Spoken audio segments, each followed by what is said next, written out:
Shalom, shalom, my Habarim. Greetings, my YouTube mishpach. What's up, my people? And welcome, friends, to Bible on a Bicycle Supercut Span Edit. My name is Will, and I'm an aspired follower of Yeshua HaMashiach. That is, Jesus Christ. What is a Supercut Span Edit? Bible on a Bicycle Supercut Span Edits is where I go out and tackle a specific topic in the Bible, whether that be one of creed, doctrine, cultural context, linguistics, whatever the case may be. And firstly, take it to our Bibles, and then I go out so you don't have to, and I gather up differing and often opposing viewpoints from various scholars, theologians, teachers, and preachers, folks way more educated than myself. And then I take that and I chop it all up, and then through the magic of editing,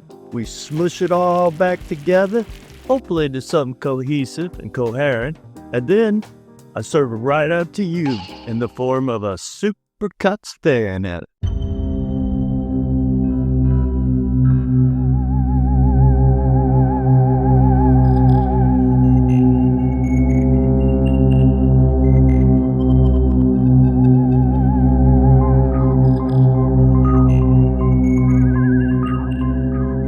Okay, so the template that you're using to understand this is like science fiction, right? These are an advanced race of beings from somewhere else. But the template that every other society before us has used is a spiritual one. Mm-hmm. There is a whole world that we can't see that acts on people, a supernatural world that's acting on us all the time for good and bad. Every society has thought this before ours. In fact, every society in all recorded history has thought that until, I'll be specific, August 1945, when we dropped the atom bombs on Hiroshima and Nagasaki, and all of a sudden the West is just officially secular. We're God. There is no God but us. And that's the world that we have grown up in, but that's an anomaly. Like, no one else has ever thought that. There's never been a society that thought that. Every other society has assumed, and they've had all kinds of different explanations, and the details differ, but the core idea does not differ, and never has differed from caves until now, that we're being acted on by spiritual forces at all times. And so to someone born before or living before 1945, I think it would have been much more obvious that this is the thing that every society has written about. And in fact, that battle, that unseen battle around us, that spiritual battle, has been the basis of every society, of every religion, not just Christianity. So it just, once you discard your very, very recent assumptions, relatively speaking, about how the world works, you're like, well, that kind of seems like the obvious explanation, right?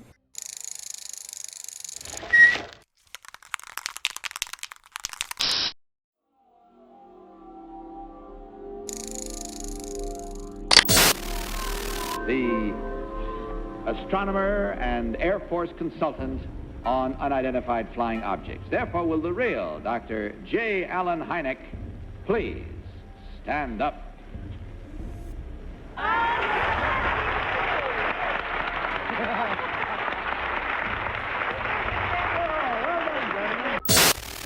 And the vast majority of what people would come to me where they were insisting they were seeing a UFO turned out either to be a natural explanation, some kind of hoax, or secret military activity. I mean, the most common ones that I would encounter would be people seeing fireballs, the planet Venus, the rising of the Pleiades, or they had just been inside a brightly lit room, went outside, their eyes weren't dark adapted, and it takes 20 minutes before your eyes dark adapt enough that you don't start seeing little lights in the sky. So I always ask people, well, how long were you outside? Were you really dark adapted? But there is a 1% residual that doesn't fall into that category. These encounters that are going on involve hyperspaces. These UFOs and their occupants not only are clocked on radar and elsewhere at making right-angle turns at speeds that are incredible, which imply they're massless by our physics.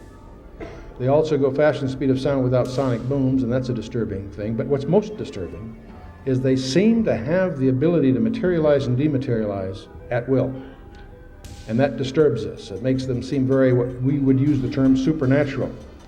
But that supernatural term may be derived only because of our limited understanding of nature. And what's interesting about that 1% residual, it appears to defy the laws of physics. So for example, where you've got multiple observers, they've been able to say, hey, we see this UFO going through the atmosphere, and they're able to triangulate the object and determine that its velocity is in excess of 5,000 miles per hour, and yet there's no sonic boom and there's no heat friction observed on the UFO so-called craft. And so no physical object would behave that way. And likewise, you have pilots reporting that they're seeing things outside their cockpit that are traveling thousands of miles per hour and yet able to make sharp right angle turns. And again, no physical object can withstand those G-forces. And therefore, we're dealing with something that's not physical. On the other hand, there have been many cases where we can show it must be real.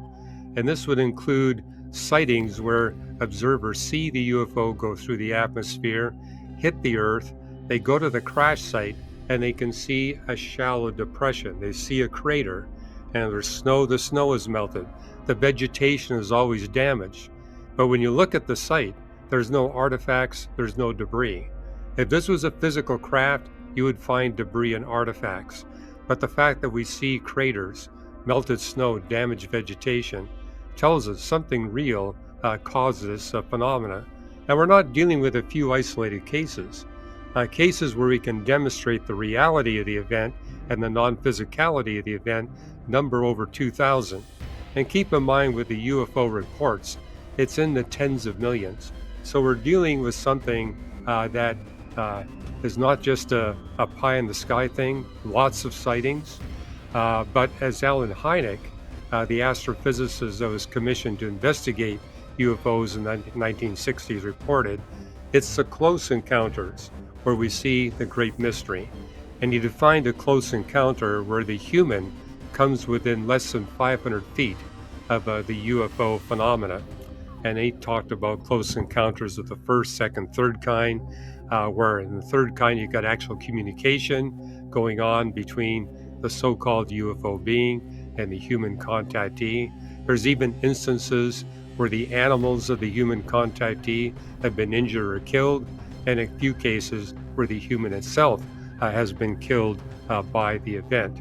The U in UFO, of course, simply means unidentified. It does not necessarily mean visitors from outer space.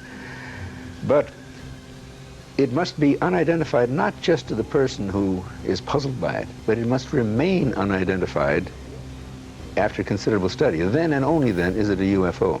The point is that I was with Project Blue Book, of course, for a long while. In fact, it was as an astronomer that I got into this. I think it's always important to, for me it's important to recognize that I am an astronomer and got into it because the Air Force needed an astronomer. And in fact, I continue to be an astronomer. I'm going to have a monthly column in Science Digest on astronomy, not on UFOs. Now, in my association with Project Blue Book, I know very well that it was not a scientific project. Also, I also know that they never would notify the media when an interesting case came up. They did everything they could to keep it down. So they definitely withheld information. I will not go so far as to say that it was a Machiavellian, sinister cover-up. And this is the reason why physicists like Jacques Vallée, who's devoted literally decades of studying this UFO phenomena, what I would call the residual UFO phenomena, that 1% that doesn't have a physical explanation, and he concludes that we're dealing with something that's interdimensional, some kind of phenomena operating outside the space-time dimensions of the universe. I'm talking about when I listen to the witnesses, and I try to listen very carefully to what people tell me. They are describing phenomena and objects that appear very often out of nowhere, disappear on the spot, objects that are changing shapes, objects that merge together. If the technology or the phenomenon can do that, what that tells me is that it is manipulating time and space dimensions in ways that are beyond our science. And if they can do that, they can be from anywhere, anytime. They don't have to be from a particular planet in outer space. And what I've written in this book, Lights in the Sky and Little Green Men, we can definitively rule out the very common explanation. We're being visited by physical beings from another planetary system. And I want us to shed some baggage that we tend to carry with ourselves about this strange dimension called time. You and I tend to presume that time is linear and absolute. We assume that an hour yesterday is like an hour a year from now, and that there's really no discernible difference. We also think of time as linear, and when we were in school, the teacher would draw a line on the blackboard, and it would start, the left end would be the beginning of something, the birth of a person, the founding of a nation, or some such thing. And the right end of the line might be the death of that person or the termination of that empire, what have you. We've made timelines. How many of you have made timelines in school? Well, how many of you went to school? Okay, absolutely. Well, because of this idea, when we encounter the concept of eternity, we jump to the model in our minds that eternity is sort of like a line that starts at infinity on the left and that goes to infinity on the right. That's a natural extrapolation from our own experience. Therefore, when we encounter something like God, we think of someone who has lots of time. And that turns out to be bad physics. Because God is not, see, time, we've learned from Einstein, is a physical property. And let's explore that a little bit, because that's important. We exist in more than 3 dimensions, and time itself is a physical property. Time, we know, varies with mass, acceleration, and gravity, just to name a few. And let me demonstrate that for you. If I had an atomic clock here on the platform and I raised it 1 meter, it would speed up by 1 part in 10 to the 16th. Not enough to adjust our personal schedules, obviously, but the point is predictable and measurable. If I raise it 100 meters, it would speed up by 1 part in 10 to the 14th.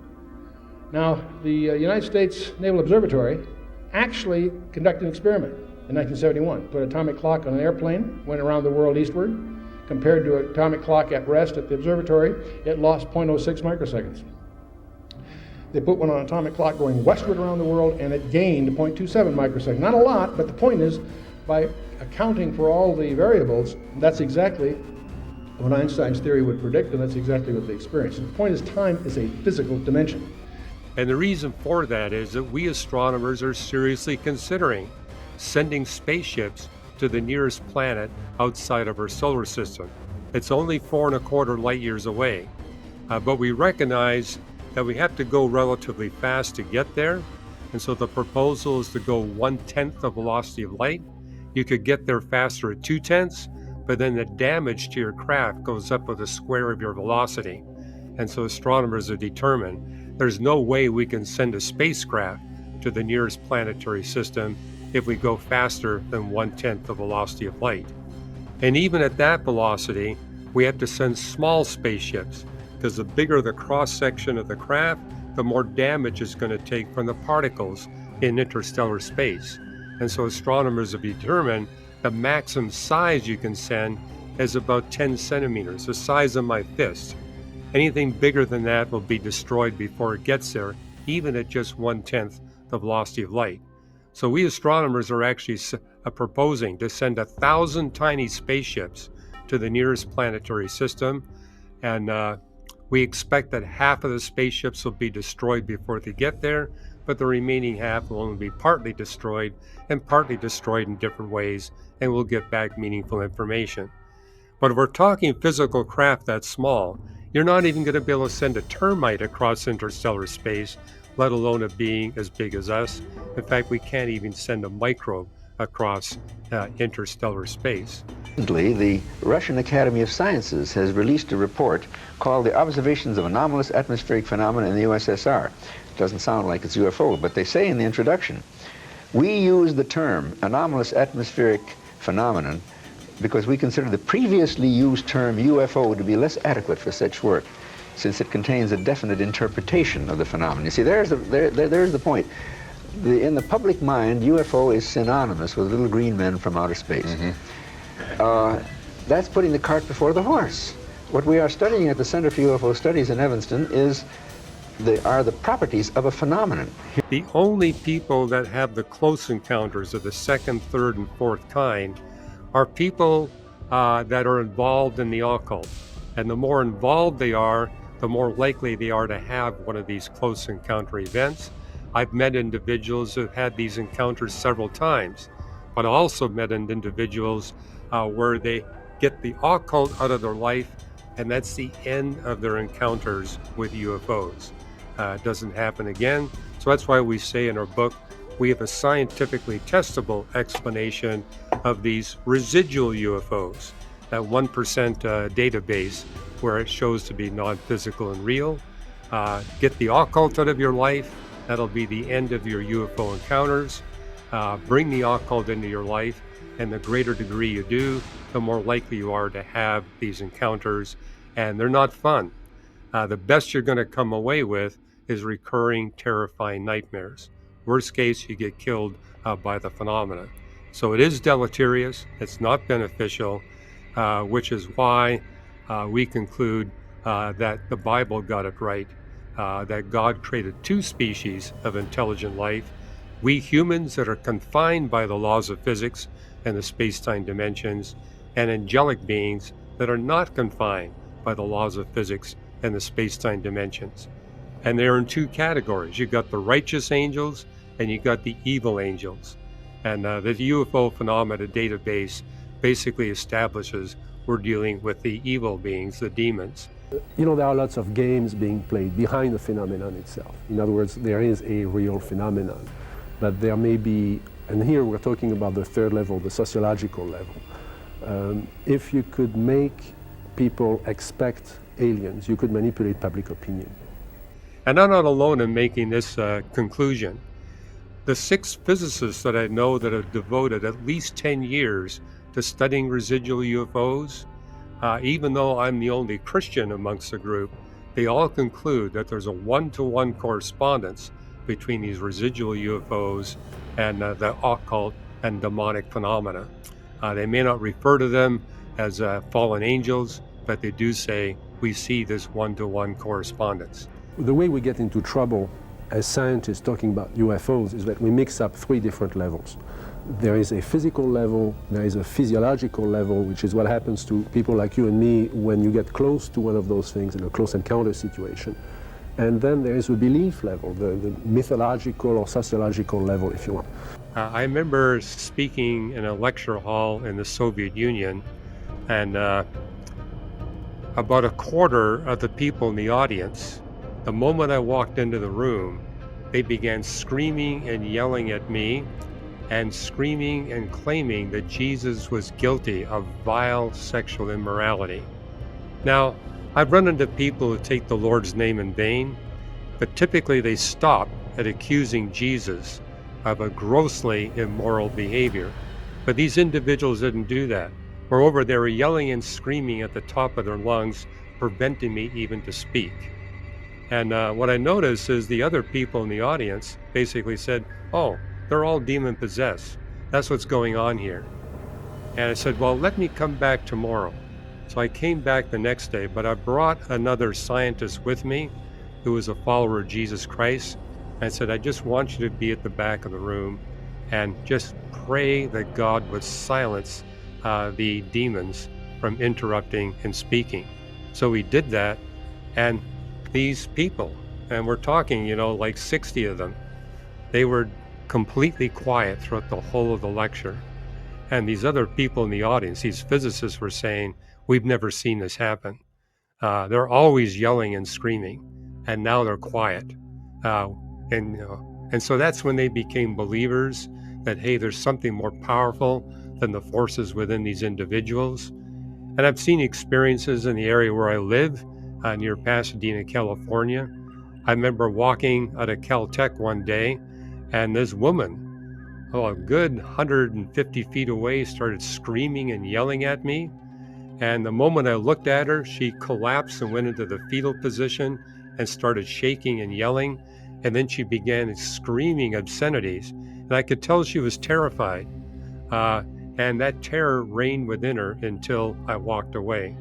And this is well documented in demonic literature, that these are some of the classic symptoms of somebody who's demon-possessed, quite similar to what you read in the New Testament Gospels when Jesus encountered demons. And I remember going into a witchcraft coven, and this guy who was the warlock in the coven said, you think you know the Bible? Give me any verse in the Bible, and I got it memorized. In fact, I got it memorized forward and backwards. So I said, you know what? I believe you. But tell you what, pick a verse out of the Bible and explain its meaning to me. He couldn't do it. He had it memorized, but he couldn't explain the meaning of any verse in the Bible. But he demonstrated supernatural powers right in front of me. He says, look out the window. See that girl there? I can make her do a cartwheel at my command. And so there's a lady in the room who says, do it now. He did, and she started spinning a cartwheel, and he said, stop. She stopped. So you could clearly see he had some supernatural powers that were enabling to do this. But I knew that what the powers he was getting were not from the righteous angels, because he had enslaved about a 10 to 12 women in that home as his sexual slaves. And they're all terrified of him. But yeah, we were able to rescue those women from his clutch. We are in possession of a message of extraterrestrial origin, so it should not surprise us to find out that UFOs and such are in here, which is the primary subject of our gathering today. The book also portrays us as objects of an unseen warfare. Boy, we better find out what's going on and what the agenda is. Our eternal destiny depends upon our relationship with the winner of this cosmic conflict. And it's not new, but it's becoming increasingly visible. And I believe if our perspective is correct, it's going to come to its climax during our lifetime. Fasten your seatbelts. I'm persuaded that indeed these evil angels are real, and they have an agenda, and their agenda is to persuade as many humans as possible not to receive Jesus Christ as Creator, Lord, and Savior. That seems to be their main objective. I've seen instances where they cause the individual to commit suicide in order to prevent them becoming a follower of Jesus Christ. UFO reports not only exist, but persist. See, when I started with the Air Force, I thought that this was a fad. In a few years, it would just disappear. Be all over, okay. And it's global. We have reports now from 140 countries. I mean, practically as many countries as there are in the United Nations. And the most important of the three things is that many, unfortunately not all, but many of the reports come from highly, highly credible, technically trained people, you see. It's a very interesting time to do this kind of research, especially because we now see that there are many different hypotheses about it. It's not just that either it doesn't exist or it has to be extraterrestrial. There are many other hypotheses. And to me, the UFO phenomenon is, I don't have a solution, but to me it's an opportunity to do some good science and perhaps to test some of our theories about physics. There are theories, for example, today in physics about the possibility of other dimensions beyond time and space.